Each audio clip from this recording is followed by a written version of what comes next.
In the next two lessons, I'm going to teach you about using reset style sheets and grids. So a few lessons ago, I noted that didn't it seem common that we were always overriding the browser's default styling? And if we want to fix that, we can use a reset style sheet. So there are a couple ways to do this. We can either create one on our own, but it's much more common to use a popular reset style sheet. And that way we can be sure it's up to date and we don't have to worry about it. One of the most popular is created by Eric Meyer, who's very active in the CSS and the web standards world. We can go to meyerweb.com/eric/tools/css/reset. And we can see here that he has created a reset style sheet, and this will take all of the browser defaults and bring it back to 0 essentially. Notice he's resetting the margin and padding on every element so that we don't have to do that. And what you'll see is this will bring our pages back to a very raw state. I'm going to copy this and come into our editor. And next within CSS, I could place this like so, but it's also common to create a new file called reset.css.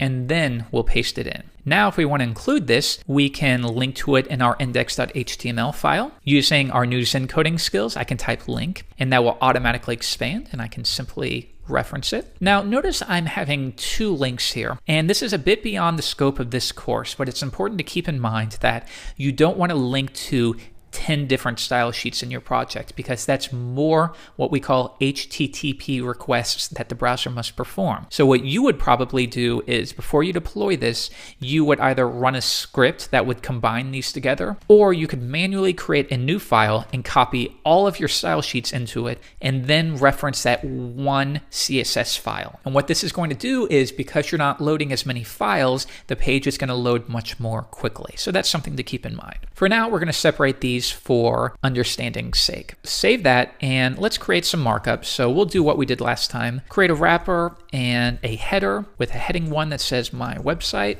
and then a nav element with a UL with 3 list items, each which has an anchor tag. And we'll also give a href to each anchor tag of a £. Good. Now we'll say home, about, contact. And then finally below here, maybe we'll have a new div with main with P that says body of my website. And that looks good to me. So let's view this in the browser and see what it looks like with the reset applied. And now I want you to note everything has been reset.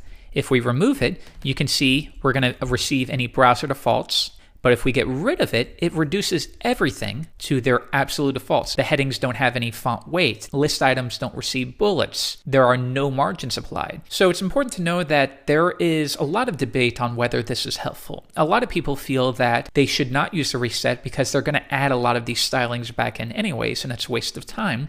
Other people feel, and I think I fall into this second group, is there's less work to do when you understand exactly what every line is doing. So I don't have to think, I wonder if the browser's applying margin here. I can know, nope, if it's being applied, it's because I specified it.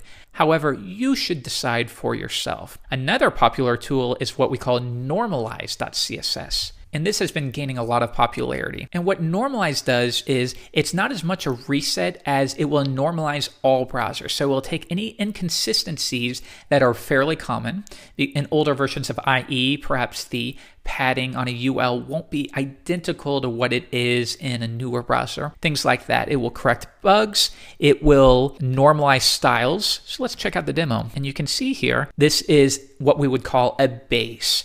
So it will automatically apply anchor tags. It will set site elements correctly. It will make sure mark elements are highlighted. You might prefer to use this technique as well. If you want to download it, you can just click right here and it will link to a style sheet and you can copy that, bring it into your project. You would probably create its own style sheet. But then if I reload the page, you can see it will normalize that. So you'll reset everything to the defaults and then use normalize to fix common issues. In this case, buttons can be a little bit odd in Firefox. Same thing with WebKit. Anyhow, I definitely encourage you to look through this because it will teach you about a lot of the browser inconsistencies that exist. And for this long style sheet, you can see that it's quite a bit.